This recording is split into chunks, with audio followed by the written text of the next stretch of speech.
There's no doubt it's macabre. I mean, the first time, I think probably all of us have seen an Egyptian mummy, and the first time you see one in a museum, it is a bit of a showstopper. You know, you kind of catch your breath.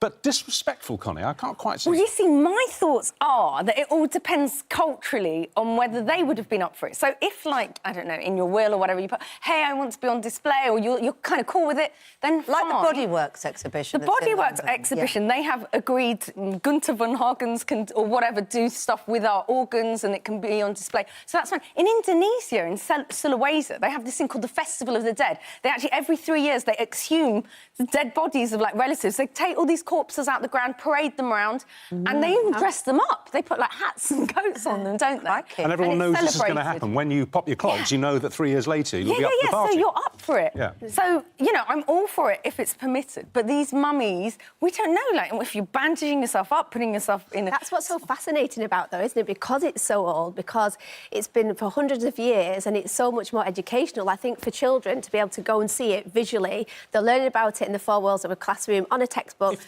they were recently dead, and by recently, let's say, for the sake of argument, over the last century, I could sort of see your point. But we're talking about... I mean, they're barely human remains anymore, in the sense that they are so, to use the word, mummified. The thing is, because they're so removed from reality. Yeah, because they have been mummified. They've been all bandaged up and preserved. They didn't necessarily want to be displayed. That's why they expected to be left. Evolve. Yeah, okay. Yeah, they want to be preserved. It's a cultural thing. Maybe they wanted to be found. Maybe they wanted to be. But that's the thing. It's the maybe. It's conjecture. Yeah, I mean, I would say that...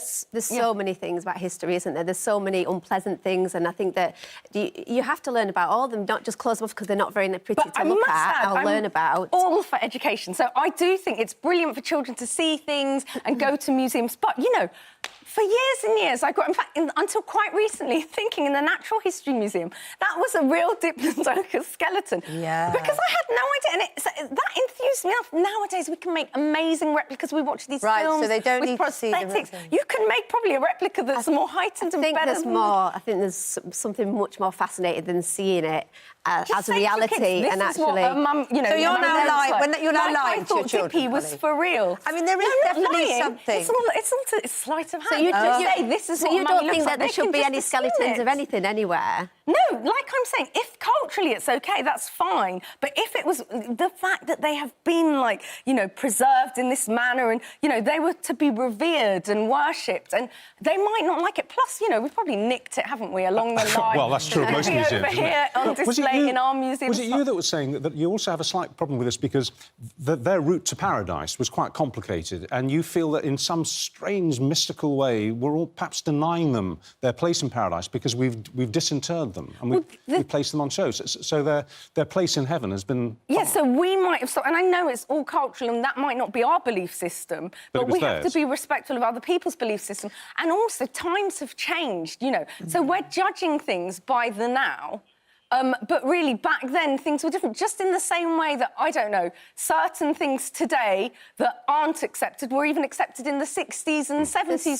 There's so many different things in, like I say, in history that have been stolen from different countries and different artifacts, and it's all about learning about different cultures and different religions. Lots of people have been getting involved in this, guys. This one might bring you some comfort, Konnie. Mark says, I've been to Egypt and they display mummies in the Cairo Museum there. Well, do you know what? Let's go. There you go, then.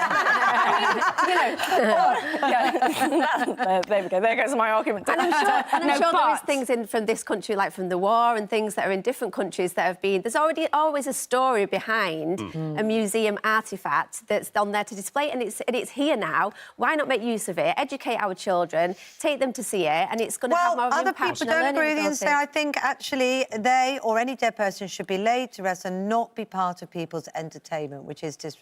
So it's not about it being entertainment, is it? It's about a learning experience. And it's history. Although, as I said at the beginning, there is something quite thrilling and macabre about looking at a mummy, isn't there? Children, I mean, you're not looking there and thinking, oh, this is benefiting my educational sort of quotient here. You're actually looking, thinking, my God, it's an Egyptian mummy. Look at Halloween. We encourage our children to dress up as skeletons and zombies, and they actually quite they like all the gory stuff, anyways, isn't it? I don't think it's going to. If they're learning about Egypt and mummies, they're going to have learned about it, looked at it visually. They're not going to be that much more alarmed than seeing it in the flesh. As you see on there, they were actually quite excited about seeing it visually. Maybe it brings the text to life in a weird kind of way, even though the mummies aren't there with us. Well, thank you both. I've got a feeling it's going to carry on, though, Connie. I can't see them closing the museum. No.